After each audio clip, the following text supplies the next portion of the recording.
Hi, this is Mark from Circle of the Dark Mother. This is another reading from the Embracing Lilith Myth, Part 9. So this is the ninth part. There are many more before this, so you may want to start at Part 1.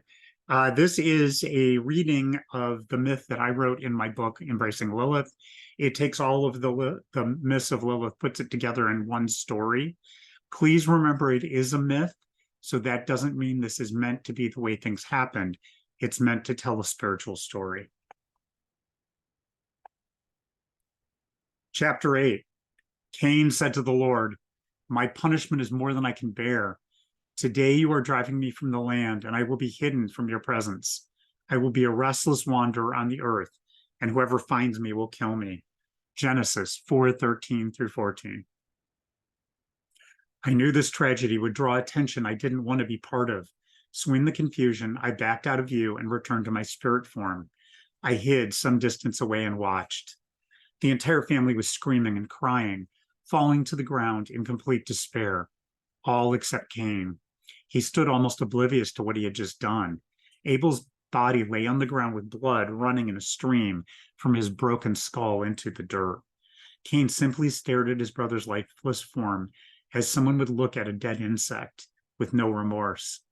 Suddenly, the earth rumbled and thunder sounded even though the sky remained clear. I shuddered, fearing I would be blamed for what had occurred. At the same time, I fought back a heavy despair, knowing this family didn't deserve what had just happened. A gash in the air appeared, and a presence stepped through. Yahweh had come to judge Cain for what he had done. Despite being a powerful spirit myself, my mind was incapable of knowing what I saw when I gazed upon Yahweh. Fire, light, and color swirled violently, but nothing visually indicated an anthropomorphic form. I had no doubt, however, that I was in the presence of a fierce consciousness that inspired awe.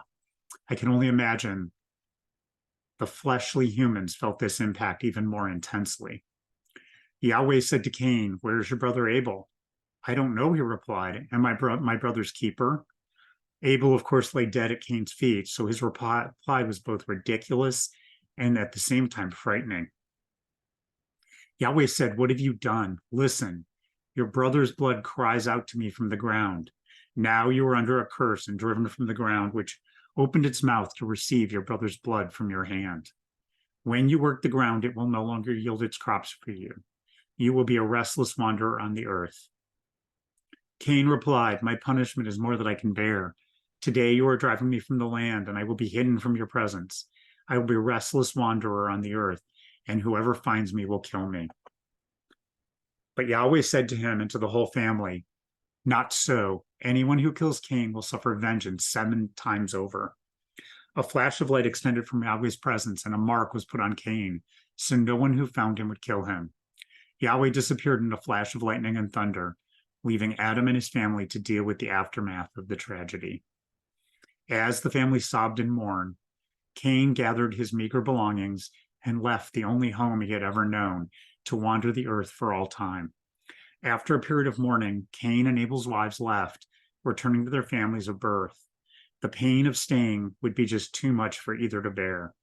I continue to watch Adam and Eve without their knowledge, seeing them drift further and further apart until they didn't even talk to each other anymore. Their separation was now complete. Not only had they been cut off from Eden and Yahweh Elohim, but they were parted from their children and even each other. They became ghosts of who they had been. And that's the end of that part of the myth.